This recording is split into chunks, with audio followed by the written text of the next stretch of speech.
I'm glad I took a personal day because what is really happening? Like, what is going on?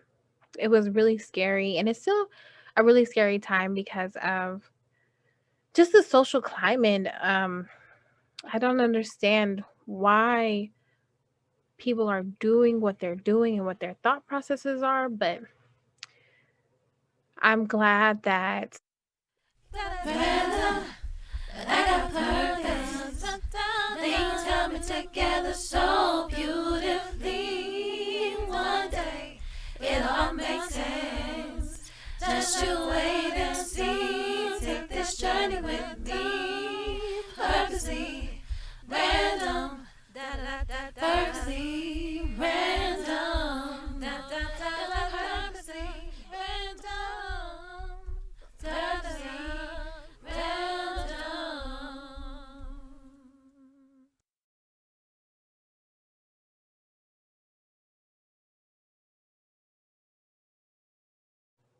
hey, what's up, you guys? It's your girl Angela Elise, and this is the podcast Purposely Random, a podcast by Angela Elise. I'm coming to you from a little space of like, oh, it's been a minute since I recorded, and I know you guys are like, what's going on? So this is going to be a catch-up episode. So if this is your first time watching, it's going to be a break from the norm, where I normally talk about intrapersonal skills development, um, mental health, all things nerdy, all things whatever I want to talk about. Sometimes I talk about social issues. Sometimes I just give you a little rundown to get down.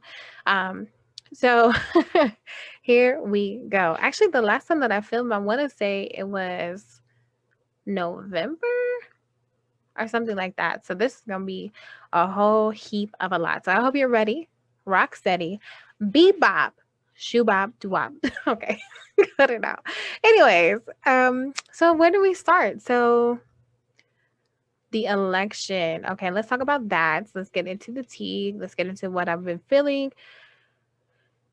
Okay, so the election was scary to me because I'm sitting here like, oh my goodness, please don't let this man win. Don't let Trumpito win because I cannot with him. Like, not with his followers, not with what's been going on, the lack thereof. Like, it's just been a ride that I did not want to be on.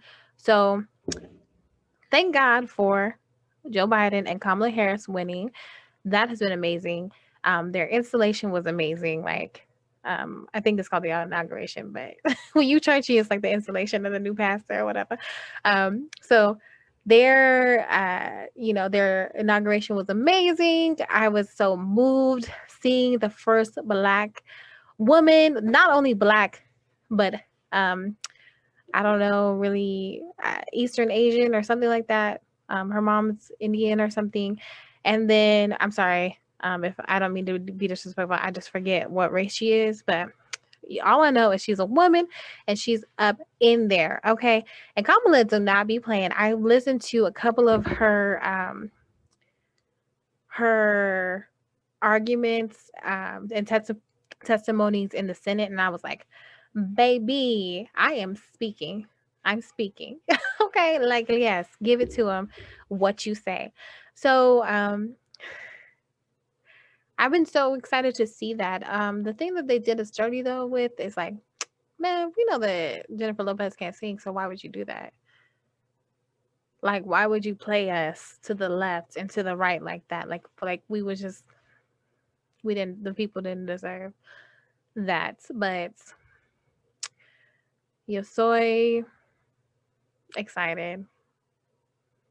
I'm excited. So excited. I know I didn't say it all the way high, but I'm excited. Okay.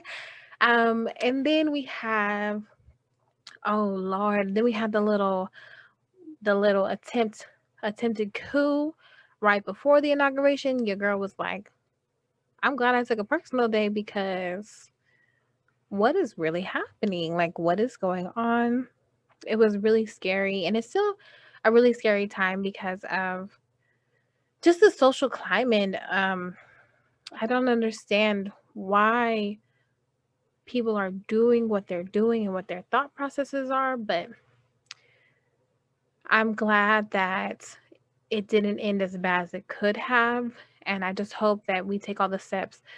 Our leadership in government takes all the steps to make sure that they take care of the attempted coup, the people that did all the treason, and all that. Like it's you gotta go, not in my house. So there's that. It's been a really emotional roller coaster when it comes to being excited, especially because the Warnock and Ossoff won. Warnick, you feel me? Like, we out here with the names. So, very excited about um, what's happening in the government and hoping that things will change. We just have to hold these people in leadership accountable. Now that they have the position, now they have to use those positions. So they keep talking about bipartisanship. What's going to help the American people right now? Okay. And in the future, you know what I'm saying? So there's all of that. So that's how I'm feeling about the government because those are really big events. Now I'm kind of going to get into some personal stuff. So I kind of been feeling down about this podcast, to be honest, because I put all the energy and effort into like the production, pre-production, this and that, and the response has been like 6 people looking at it, and I'm like, oh, this has been the most effort that I put into it, which is fine. So I was really discouraged by the lack of enthusiasm for the podcast, but you know what? That's okay. One day people will watch, and I'll get better and better, and I'm not gonna let that stop my production. Like this month I ain't gonna hold you, the production ain't really as much as it was last the last series, but it's all good. You're still gonna get the real, you're still gonna get the tea, you're still gonna get the me, Angela, Elise. um but I was really discouraged, so that's part of the reason why I kind of slowed down. And then life happened, as it so often does. um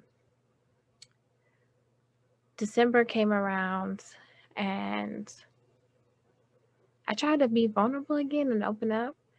I don't know if you guys know, but the last little kind of situationship relationship I was in ended in July, and I was like, let me see if I'm ready to get out here. Not really, but like talk to somebody, be vulnerable or whatever. And I started talking to someone, and it was what I needed. Um, but not how I wanted it to be. Like we ended up just being really not compatible emotionally. Like I just have a level of emotional immaturity that a lot of people don't have. And that's okay. But like I'm glad that I've been doing these turnarounds a much quicker than I have in the past, where I'm like, oh, but we can make things work. No, listen, you show me that you ain't willing to make it work from the jump. I can't do it. So we called it quits around, and I don't want to say called it quits because we were just like talking every day, getting to know each other, and really opening up. But that person just really was not ready to open up. So me, I'm vulnerable. I'm vulnerable, and that's what I'm ready to do. The work that I'm ready to do. So he was just like, "You're super clingy," and I was like, "Super clingy," and then we had a talk afterwards, and he clarified that he didn't mean that. He just thinks that it would be better off um, as friends, and I was like, "You would say less, exactly, because you ain't gonna be doing me dirty, talking about I'm super clingy. You just don't know how to love. You didn't listen to well, you probably shouldn't have listened to Little Wayne. He said how to love, but anyway, so that ended, but it actually came at a really great time because I was also going through another emotional roller coaster storm when I found out that my mom and dad and a lot of my family back east caught coronavirus. When I tell you my heart sank into 20 floors, like I live in a two-story home, and I was like 12 feet underground. You hear me? Like, ugh, it was horrible. And like it was a good distraction to have someone to talk to be friends with, to just escape. It was already hard enough because it was like Christmas and New Year's, and I already missed my mom and dad so bad, and then um, them having coronavirus, I was just like, Lord Jesus, it's too much, Lord, take it from me. But they are actually really doing good now, thank the Lord. But at that time, I was just like crying, and this person really provided an escape for me. So I'm really grateful for that. They also woke me up to like me needing to accept, like, girl, no, don't do it. Like, you're not ready. Like, you thought you might be able to put a little toe into it, dibble dabble in, but no, not unless that person is willing to put in the effort to be with me.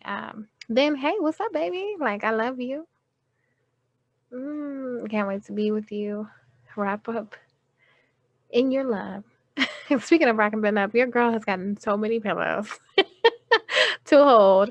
I actually got a heated blanket. Like, listen, I'm trying to keep from sinning and keep from being out in these covered streets. So I got the heated blanket, I got the pillows to keep me warm, to keep me cozy, to keep me stop me from being nosy.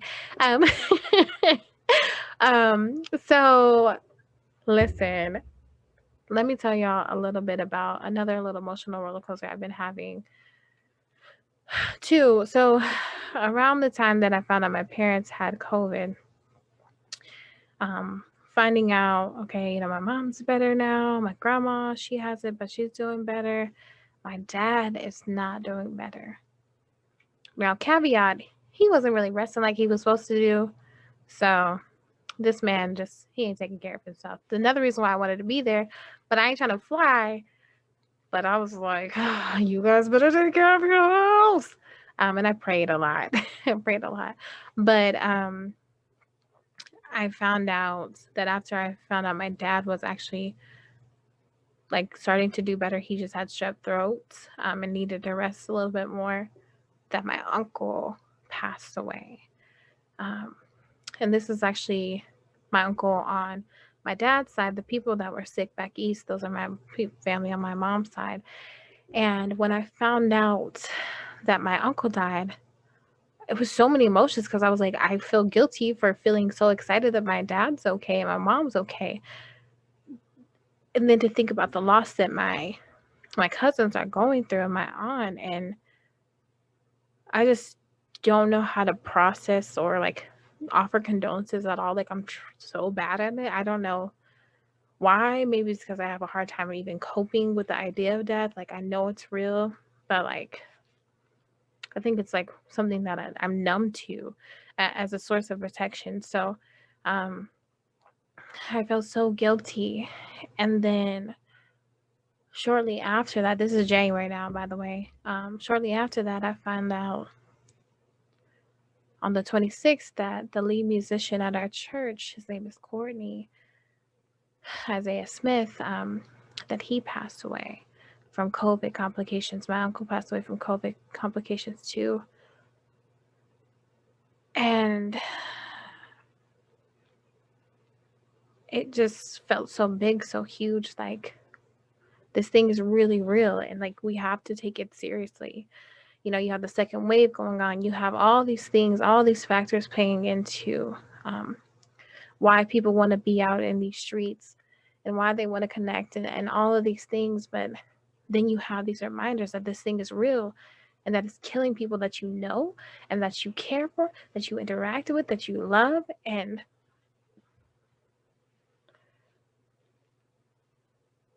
I don't mean to be like, yo, you better get out these streets before I punch you up, like flipping tables, but like, y'all, get it together.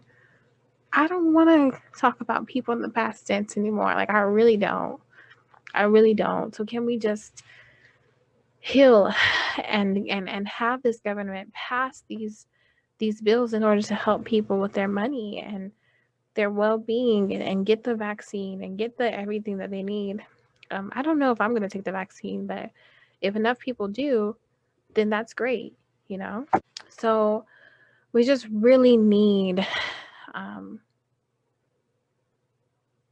to take things seriously right now. Um,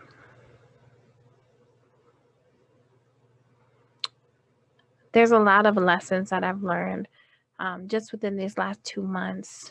Um, there's the year of investments. January was a lot of investing into Angela. Hey, just go with the flow of people and allow them to invest in you and to show you their intentions. And so you guys are going to learn about this month, learn more and more about like just having a good time in COVID streets. So in the indoor COVID streets and some of the goals that I have. I really hope that you guys enjoy this podcast. Please like, share, comment, subscribe, support people making content, and let's dialogue. I'm not gonna do a 3,000 question today. Like I said, this is just a catch up episode. But as always, be real, be you. Do what you came here to do and be the light that you want to see. Peace. Yeah. Things coming together so